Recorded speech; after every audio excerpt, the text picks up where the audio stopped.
অংকটো হৈছে দুটা ক্ৰমিক যোগাত্মক সংখ্যা উলিওৱা যাৰ বৰ্গৰ যোগফল 365। তাৰমানে দুটা ক্ৰমিক যোগাত্মক সংখ্যা অৰ্থাৎ ধনাত্মক সংখ্যা। গতিকে এটা যদি আমি এক্স ধৰোঁ, আনটো কি হ'ব?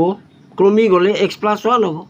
ধৰা হ'ল, ইয়াত লিখিবা, ধৰা হ'ল এটা সংখ্যা এক্স, এটাকে আনটো কি হ'ব? আনটো সংখ্যা হ'ব এক্স প্লাছ 1।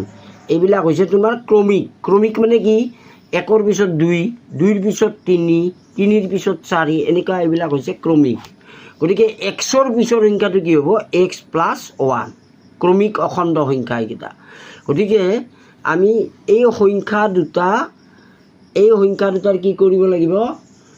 বৰ্গৰ যোগফল, এক্সৰ বৰ্গ এক্স স্কুৱেৰ আৰু এক্স প্লাছ 1ৰ বৰ্গ এক্স প্লাছ 1 হোল স্কুৱেৰ, ইয়াৰে যোগফল কিমান হ'ব? 365। এইটো হ'ব।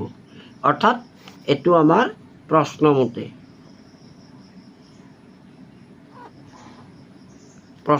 এইটো হ'ল। গতিকে এইটো আমি দ্বিঘাত সমীকৰণৰ আৰ্হিত প্ৰকাশ কৰিব লাগিব।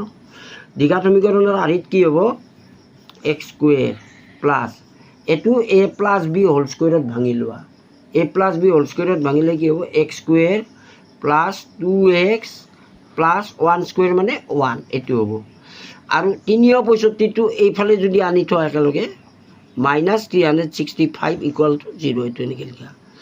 ইয়াত তুমি চোৱা, এক্স স্কুৱেৰ দুটা আছে, গতিকে 2x স্কুৱেৰ প্লাছ 2x আৰু 365ৰ পৰা 1 বিয়োগ কৰা, চিনটো মাইনাছ হ'ব, কাৰণ 365ৰ আগত মাইনাছ চিন আছে। 364 = 0। এইটো তুমি চাবা, 2টো প্ৰতিটো পদৰ লগত পূৰণ হৈ আছে। অৰ্থাৎ 2ৰে যদি আমি হৰণ কৰোঁ, ইয়াত হ'ব এক্স স্কুৱেৰ, ইয়াত হ'ব এক্স, আৰু 364ক 2 দি হৰণ কৰিলে কিমান হ'ব? 182 হ'ব, = 0। 2 নম্বৰ অংকটোৰ দৰে অলপ, কিন্তু 2 নম্বৰ অংকটো আছিল, ইয়াতে প্লাছ আছিল না কি আছিল? এইটো 182 পালোঁ। গতিকে 2 নম্বৰ অংকটো 13 আৰু 14 যদি পূৰণ কৰোঁ, আমি কিমান পাম? 182 পাম। আৰু 14ৰ পৰা 13 যদি আমি বিয়োগ কৰোঁ, তেতিয়া আমি 1 পাম। অৰ্থাৎ এক্সৰ হওক 1, 1ৰ ঠাইত আমি এইটো লিখিব লাগিব, x square plus 14 minus 13 x minus 182 = 0। এতিয়া চাই ল'বা এইখিনি, এক্স স্কুৱেৰ প্লাছ 14 এক্স, এক্সেদি পূৰণ, আৰু এক্সেদি 13ক পূৰণ, -13x মাইনাছ 182 = 0। এতিয়া এইটো চোৱা, ইয়াৰ পৰা কি কমন ল'ম? এক্স প্লাছ 14 হ'ব, আৰু ইয়াত -13 কমন ল'ম, তেতিয়া ইয়াতো হ'ব কি? এক্স প্লাছ 14 হ'ব, = 0। এক্স প্লাছ 14 আমি দুটা পালোঁ, গতিকে তাৰে পৰা এটা লিখা, আকৌ এক্স মাইনাছ 13 এইটো লিখা, = 0। এক্স প্লাছ 14 = 0 হ'লে এক্স হ'ব তোমাৰ -14।